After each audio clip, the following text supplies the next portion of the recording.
Hello students, D pharma first year के human anatomy of physiology की class में आप सभी का स्वागत है। आज हम चैप्टर 3 स्टार्ट करने जा रहे हैं जिसका नाम है tissues of the human body. देखिए, ये एक बहुत ही ज़रूरी चैप्टर है क्योंकि हमारे शरीर का जो पूरा स्ट्रक्चर है वो इन्हीं टिश्यूज पर टिका हुआ है। तो चलिए इसे डिटेल में समझना शुरू करते हैं। तो आज के एजेंडा पर एक नज़र डालते हैं कि हम इस चैप्टर में क्या क्या कवर करने वाले हैं। सबसे पहले हम इंट्रोडक्शन में समझेंगे कि भाई टिश्यू असल में होता क्या है। उसके बाद हम बॉडी के 4 मेन टाइप के टिश्यू को एक एक करके पढ़ेंगे। पहला है एपिथेलियल टिश्यू, जो कवरिंग का काम करता है। दूसरा कनेक्टिव टिश्यू, जो एक सपोर्टर की तरह है। तीसरा मस्कुलर टिश्यू, जो मूवमेंट में हेल्प करता है। और आखिर में नर्वस टिश्यू, जो कम्युनिकेशन का काम करता है। तो चलिए अपने पहले टॉपिक से शुरुआत करते हैं। इंट्रोडक्शन, व्हाट इज टिश्यू, यानी टिश्यू का परिचय और ये क्या होता है। अच्छा, तो इस स्लाइड पर टिश्यू की कई परिभाषाएं दी गई हैं। चलिए इन्हें एक एक करके पढ़ते हैं और समझते हैं। पहली डेफिनेशन है, tissue is defined as collection of cells which are similar in origin, structure and function. इसका मतलब ये है कि टिश्यू सेल्स यानी कोशिकाओं का एक ऐसा कलेक्शन या समूह है जिनका ऑरिजिन यानी उत्पत्ति, स्ट्रक्चर यानी बनावट और फंक्शन यानी काम एक जैसा होता है। दूसरी डेफिनेशन देखते हैं। A group of cells having the same origin, similar shape and specific common general function is known as tissues. इसका भी वही मतलब है कि सेल्स का ऐसा ग्रुप जिनका ओरिजिन सेम हो, जिनका शेप यानी आकार एक जैसा हो और जो कोई एक खास काम करते हो, उन्हें टिश्यू कहते हैं। तीसरी डेफिनेशन है, cell is the structural and functional unit of the body and group of cell which is similar in origin, structure and function called tissue. Group of tissues which perform this special function is known as organ. इसमें बताया गया है कि cell यानी कोशिका हमारे शरीर की स्ट्रक्चरल और फंक्शनल यूनिट है और जब एक जैसे ऑरिजिन, स्ट्रक्चर और फंक्शन वाले सेल्स का ग्रुप बनता है तो उसे टिश्यू कहते हैं और जब टिश्यू का ग्रुप मिलकर कोई खास काम करता है तो उसे ऑर्गन या अंग कहते हैं। और चौथी definition, biological tissue is a collection of interconnected cells that perform a similar function within an organism. मतलब बायोलॉजिकल टिश्यू आपस में जुड़ी हुई कोशिकाओं का एक कलेक्शन है जो किसी जीव के शरीर में एक जैसा काम करता है। अब नीचे दिए कुछ जरूरी पॉइंट्स देखते हैं। Study of tissue is called histology, मतलब टिश्यू की स्टडी को हिस्टोलॉजी कहा जाता है। ये एग्जाम के लिए बहुत जरूरी है, याद रखिएगा। The word histology was given by Maya 1891. ये जो शब्द है हिस्टोलॉजी, इसे मेयर ने 1891 में दिया था। Father of histology is Marcello Malpighi और हिस्टोलॉजी का जनक मार्सेलो माल्पीगी को माना जाता है। The term tissue was coined by बिचैट और जो टिश्यू शब्द है वो बिचैट ने दिया था। आखिर में tissues have been classified into 4 main types, यानी टिश्यू को 4 मेन टाइप्स में बांटा गया है। A epithelial tissue, B connective tissue, C muscular tissue और डी नर्वस टिश्यू, जिन्हें हम अब आगे डिटेल में पढ़ेंगे। चलिए अब हम टिश्यू के पहले टाइप यानी एपिथेलियल टिश्यू के बारे में पढ़ना शुरू करते हैं। इसे शरीर का कवरिंग भी कहते हैं क्योंकि इसका मेन काम सतहों को कवर करना या ढकना होता है। Epithelial tissue provides the protective covering to the other tissue. इसका मतलब ये हुआ कि एपिथेलियल टिश्यू दूसरे टिश्यूज को एक प्रोटेक्टिव कवरिंग यानी एक सुरक्षा देने वाला कवर प्रदान करता है। Basically all types of epithelium consist of the cells with minimum intercellular space and so help in protection, absorption, excretion and secretion. यानी जितनी भी तरह के एपिथेलियम होते हैं उनमें सेल्स के बीच बहुत ही कम जगह होती है जिसे इंटरसेल्युलर स्पेस कहते हैं और इसी वजह से ये प्रोटेक्शन, एब्जॉर्प्शन, एक्सक्रीशन और सिक्रीशन में मदद करते हैं। Due to presence on outer surface, it does not contain blood vessels और capillaries. It absorbs nutrient from lymphatic vessels और फ्रॉम कनेक्टिव टिश्यू। क्योंकि ये बाहरी सतह पर होता है इसलिए इसमें कोई ब्लड वेसल या कैपिलरी नहीं होती। तो सवाल उठता है कि इसे पोषण कहाँ से मिलता है। तो ये अपने न्यूट्रिएंट्स लिम्फेटिक वेसल्स से या फिर कनेक्टिव टिश्यू से लेता है। Epithelial tissue is present on the basal membrane and cells are communicate with each other through junction. इसका मतलब है एपिथेलियल टिश्यू एक बेसल मेम्ब्रेन के ऊपर टिका होता है और इसकी जो सेल्स हैं वो जंक्शन के जरिए एक दूसरे से बात करती हैं या जुड़ी रहती हैं। The word epithelial was introduced by Frederick Ruisch. Epithelial शब्द फ्रेडरिक रूइश ने दिया था। It is developed by 3 primary germinal layers, ectoderm, mesoderm, endoderm, और इसका विकास 3 प्राइमरी जर्म लेयर्स से होता है। अब जरा इस फ्लोचार्ट को देखिए। एपिथेलियल टिश्यू को 2 मेन हिस्सों में बांटा गया है। पहला सिंपल एपिथेलियल टिश्यू, जिसमें सेल्स की सिर्फ एक लेयर होती है, और दूसरा कंपाउंड एपिथेलियल टिश्यू, जिसमें सेल्स की कई लेयर्स होती हैं। सिंपल के अंदर हम स्क्वेमस, कॉल्यूमिनार, क्यूबॉइडल और सीलिएटेड के बारे में पढ़ेंगे, और कंपाउंड के अंदर हम ट्रांजिशनल और स्ट्रैटिफाइड के अलग-अलग टाइप्स के बारे में जानेंगे। तो चलिए अब सिंपल एपिथेलियम के टाइप्स को एक एक करके देखते हैं। पहला है one squamous epithelium. It consists of one layer of flat cell, nucleus usually placed in the center of the cells. इसका मतलब है कि ये चपटी यानी फ्लैट सेल्स की एक ही लेयर से बना होता है और इसका न्यूक्लियस आमतौर पर सेल के बिल्कुल सेंटर में होता है। It is generally situated on basement membrane. ये आमतौर पर बेसमेंट मेम्ब्रेन के ऊपर मौजूद होता है। These are present in the alveoli of the lungs. ये हमारे फेफड़ों के alveoli यानी जो हवा की थैलियां होती हैं उनमें पाया जाता है। It is also present in Henle's loop of nephron, inner lining of heart and inner wall of blood vessels. इसके अलावा ये नेफ्रॉन के हेनले लूप में, हमारे दिल की अंदरूनी परत में और ब्लड वेसल्स की भीतरी दीवार में भी होता है। These cell help in the filtrations, exchange of gases and also protect the internal organs. इन सेल्स का काम है फिल्ट्रेशन करना, गैसों का एक्सचेंज करना और साथ ही अंदरूनी अंगों को प्रोटेक्ट करना।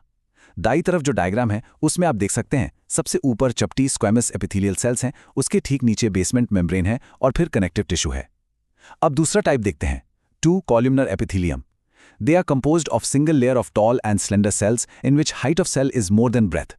ये लंबी और पतली सेल्स की एक सिंगल लेयर से बना होता है जिसमें सेल की जो हाइट है वो उसकी चौड़ाई से ज्यादा होती है। मतलब ये पिलर या खंबे जैसी दिखती हैं। Their nuclei are located at the base. इनके जो न्यूक्लियस होते हैं वो सेल के बेस यानी निचले हिस्से में होते हैं। It is found in lungs and duct of glands. ये फेफड़ों और ग्लैंड्स की डक्ट्स यानी नलिकाओं में पाया जाता है। It also found in the lining of stomach and intestine and help in secretion and absorption. ये हमारे पेट और आंत की लाइनिंग में भी मिलता है और इसका काम सिक्रीशन और एब्जॉर्प्शन में मदद करना है। इसके डायग्राम में भी आप लंबी कॉल्यूमनर एपिथेलियल सेल्स को देख सकते हैं और उनके नीचे बेसमेंट मेम्ब्रेन और फिर कनेक्टिव टिश्यू मौजूद है। अब सिंपल एपिथेलियम के अगले टाइप्स को देखते हैं। Number 3, cuboidal epithelium. These cells protect the organ and help in this secretion. ये कोशिकाएं अंगों की रक्षा करती हैं और secretion यानी स्राव में मदद करती हैं। It is formed of one layer of cubical cells in which measurement is same on all sides and generally found in ducts of glands and tubular parts of nephrons in kidneys. Its main functions are secretion and absorption. ये cube के shape की sales की एक layer से बना होता है जिनकी लंबाई चौड़ाई हर तरफ से बराबर होती है। ये ग्लैंड्स की डक्ट्स और किडनी में नेफ्रॉन के ट्यूब वाले हिस्सों में पाया जाता है और इसका मेन काम है सिक्रीशन और absorption. The proximal convoluted tuber PCT of nephron in the kidney has microvilli. Kidney में जो नेफ्रॉन का PCT वाला हिस्सा होता है उसमें माइक्रोविली होती हैं जो एब्जॉर्प्शन के लिए सरफेस एरिया को बढ़ा देती हैं। डायग्राम में आप क्यूब के आकार के क्यूबॉइडल एपिथेलियल सेल्स को देख सकते हैं और उनके नीचे बेसमेंट मेम्ब्रेन और कनेक्टिव टिश्यू है। Number 4, ciliated epithelium. These cells consist of 12 to 15 hairy structure called cilia. In sales के ऊपर 12 से 15 बालों जैसी छोटी छोटी संरचनाएं होती हैं जिन्हें सीलिया कहते हैं। These are usually present in respiratory tract, fallopian tubes, etc. ये आमतौर पर हमारे रेस्पिरेटरी ट्रैक्ट यानी श्वसन पथ में और फलोपियन ट्यूब में मौजूद होती हैं। Their function is to move particles or mucus in specific directions over the epithelium. इनका काम क्या है? इनका काम पार्टिकल्स या म्यूकस यानी बलगम को एक खास दिशा में आगे धकेलना है। These help in the flow of mucus and prevent the entry of bacteria, particles, etc. ये म्यूकस के फ्लो में मदद करते हैं और बैक्टीरिया या धूल के कणों को अंदर जाने से रोकते हैं। इसके डायग्राम में आप साफ देख सकते हैं कि ऊपर की तरफ सीलिया दिखाई दे रहे हैं। ये कॉलमनार एपिथेलियल सेल्स हैं जिनके अंदर न्यूक्लियस है और ये बेसमेंट मेम्ब्रेन पर मौजूद हैं। अब हम बात करते हैं कंपाउंड एपिथेलियम की, जिसमें जैसा कि हमने पढ़ा था सेल्स की एक से ज़्यादा लेयर होती हैं। इसमें पहला है transitional epithelium. It consist 3 to 4 layer of cells. इसमें कोशिकाओं की 3 से 4 लेयर्स होती हैं।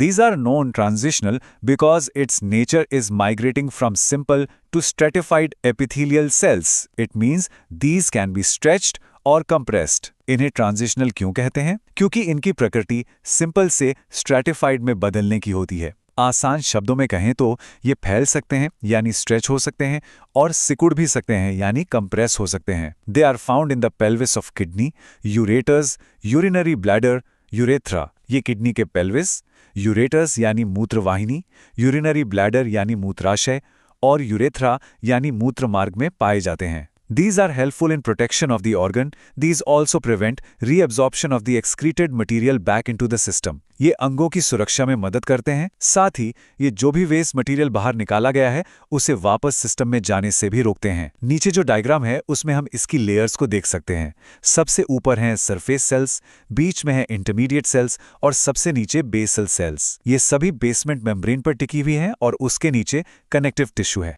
चलिए कंपाउंड एपिथेलियम के कुछ और टाइप्स को देखते हैं। दूसरा है stratified squamous cornified epithelium. It consists of many layers of squamous epithelial cells modified into keratinized cells due to deposition of keratin. इसका मतलब है कि इसमें स्क्वामस एपिथेलियल सेल्स की बहुत सारी लेयर्स होती हैं जो केराटिन नाम के एक प्रोटीन के जमा होने से केराटिनाइज्ड सेल्स में बदल जाती हैं। ये डेड सेल्स होती हैं। They are found in the skin, nails and palms. ये हमारी स्किन यानी त्वचा, नाखूनों और हथेलियों में पाई जाती हैं। These provide protection against atmospheric and mechanical pressure and injury etc. ये हमें वायुमंडलीय और मैकेनिकल प्रेशर और चोट वगैरह से प्रोटेक्शन देती हैं। तीसरा है stratified squamous non-cornified epithelium. They are similar in the structure as stratified squamous cornified epithelium except they do not contain the keratinized cells. इनकी बनावट पहले वाले जैसी ही होती है, बस फर्क इतना है कि इनमें keratinized cells नहीं होती, ये लिविंग सेल्स होती हैं। These are found in various mucous membranes, e.g. mouth, pharynx, esophagus and vaginal mucosa। ये अलग-अलग म्यूकस मेम्ब्रेन्स में पाई जाती हैं, जैसे कि हमारे मुंह, pharynx, esophagus और vaginal mucosa में। These cells also provide protection and helpful in secretion of mucus etc. ये सेल्स भी प्रोटेक्शन देती हैं और म्यूकस वगैरह के सिक्रेशन में मदद करती हैं। और चौथा है stratified columnar epithelium. It consists of multiple layers of cells which has more height than the breadth. इसमें सेल्स की कई लेयर्स होती हैं जिनकी हाइट उनकी चौड़ाई से ज्यादा होती है। These are present in conjunctiva, pharynx and mucosa। ये हमारी आंख की कंजंक्टिवा, pharynx और म्यूकोसा में मौजूद होती हैं। These are helpful protection and secretion of various substances। ये अलग-अलग पदार्थों की सुरक्षा और उनके सिक्रीशन में हेल्पफुल होती हैं। तो यहाँ पर हमारा एपिथेलियल टिश्यू का टॉपिक पूरा होता है। अब हम अपने दूसरे बड़े टिश्यू पर चलते हैं जिसका नाम है कनेक्टिव टिश्यू। इसे शरीर का सपोर्टर भी कहा जाता है क्योंकि ये बॉडी को सहारा देने का काम करता है। चलिए कनेक्टिव टिश्यू की डेफिनेशन को समझते हैं। Connective tissue is the type of primary tissues which provide the binding and supportive function and provide the framework of the body. यानी connective tissue एक primary tissue है जो binding यानी जोड़ने का और supportive यानी सहारा देने का काम करता है और हमारे शरीर का framework यानी ढांचा तैयार करता है। It is most abundant and widely distributed in the body of multicellular organisms. ये मल्टीसेल्युलर जीवों के शरीर में सबसे ज्यादा मात्रा में पाया जाने वाला और सबसे ज्यादा फैला हुआ टिश्यू है। It is present beneath the skin and store fat. ये हमारी स्किन के नीचे होता है और फैट को स्टोर करता है। In all connective tissues except blood, the cells secrete fibres of structural proteins called collagen और elastin. The fibres provide strength, elasticity and flexibility to the tissue. Blood को छोड़कर बाकी सभी कनेक्टिव टिश्यू में जो सेल्स होते हैं वो कोलेजन या इलास्टिन नाम के प्रोटीन के फाइबर बनाते हैं और ये फाइबर टिश्यू को मजबूती, लोच और लचीलापन देते हैं। अब इसका क्लासिफिकेशन देखते हैं। 1. Loose connective tissue. It has cells and fibers loosely arranged in a semi-fluid ground substance. इसमें सेल्स और फाइबर एक सेमी-फ्लूइड ग्राउंड सब्सटेंस में ढीले-ढाले तरीके से अरेंज होते हैं। 2. Dense connective tissue. Fibers and fibroblasts are compactly packed. इसमें फाइबर और सेल्स बहुत मजबूती से एकदम पास पैक्ड होते हैं। इसका एक अच्छा एग्जाम्पल है टेंडन्स जो हड्डी को मसल से जोड़ते हैं। दाईं और जो बॉक्स है उसमें कनेक्टिव टिश्यू के अलग-अलग टाइप्स की लिस्ट है जिन्हें हम आगे एक-एक करके पढ़ेंगे। चलिए कनेक्टिव टिश्यू के पहले 4 टाइप्स को समझते हैं। 1. Areola tissue. It consists loosely arranged tissue and usually present throughout the body. ये एक ढीला-ढाला अरेंजमेंट वाला टिश्यू है और आमतौर पर पूरी बॉडी में मौजूद होता है। It is found in subcutaneous, submucous, between the muscles and nerves. ये हमारी स्किन के नीचे, मसल्स और नर्व्स के बीच में पाया जाता है और अंगों के बीच की खाली जगह को भरता है। 2. Adipose tissue. They are also known as storing fatty tissue in which the cells contains the free fat. इसे फैट स्टोर करने वाला या फैटी टिश्यू भी कहते हैं।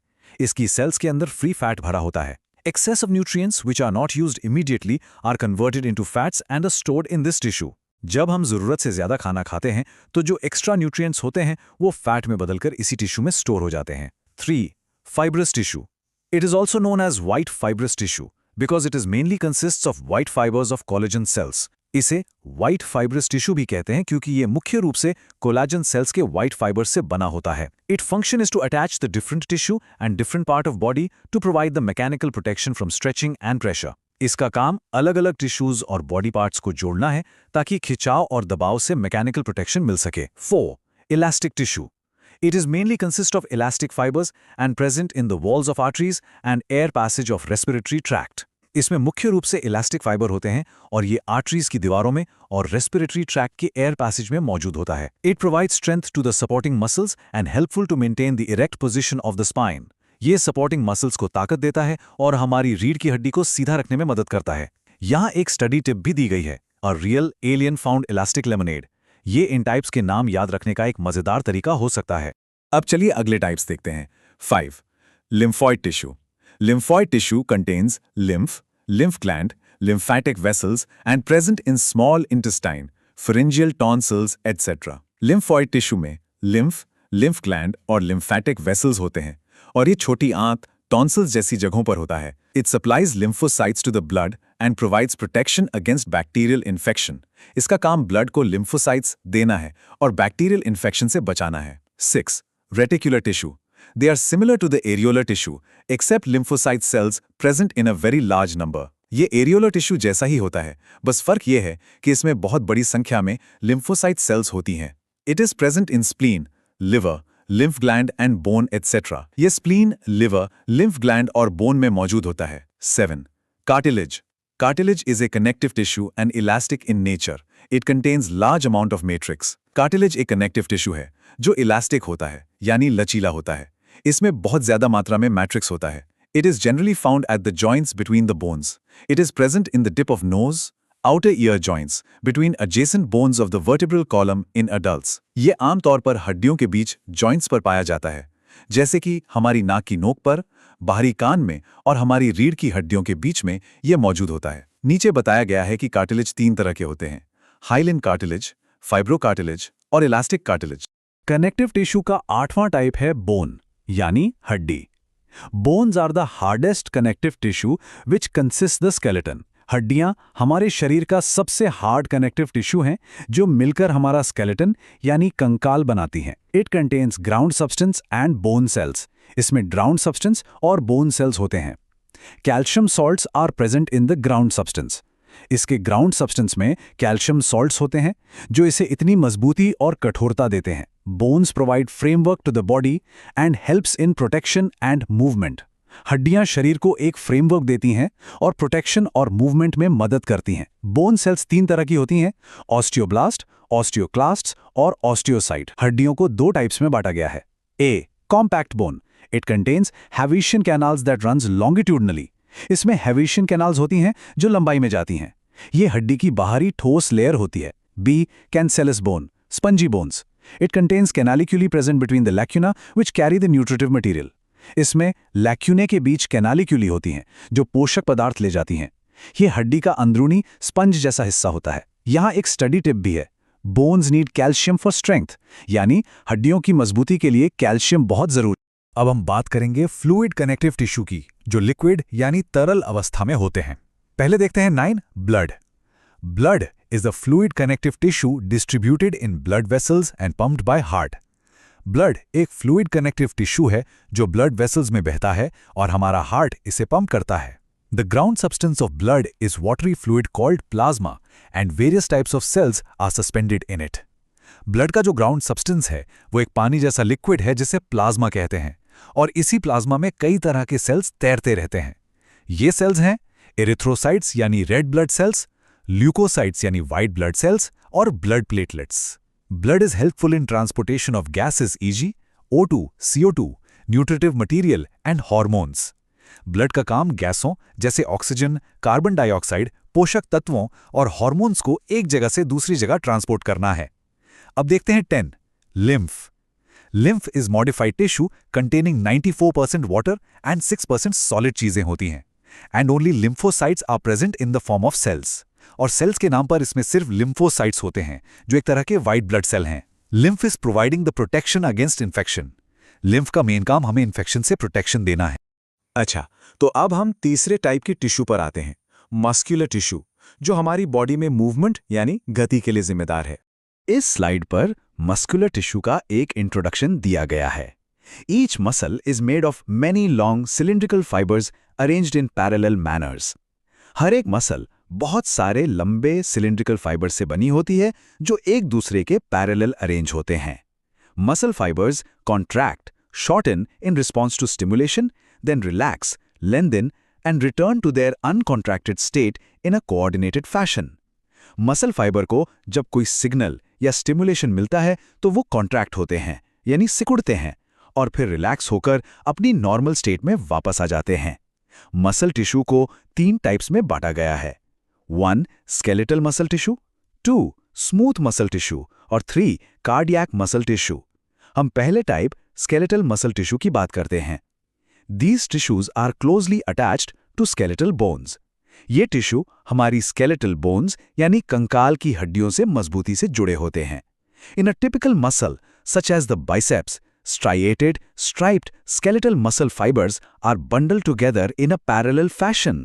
जैसे कि हमारी biceps की मसल है, उसमें striated यानी धारीदार skeletal muscle fiber एक दूसरे के parallel बंडल में बंधे होते हैं। अब इस डायग्राम को जरा ध्यान से देखिए।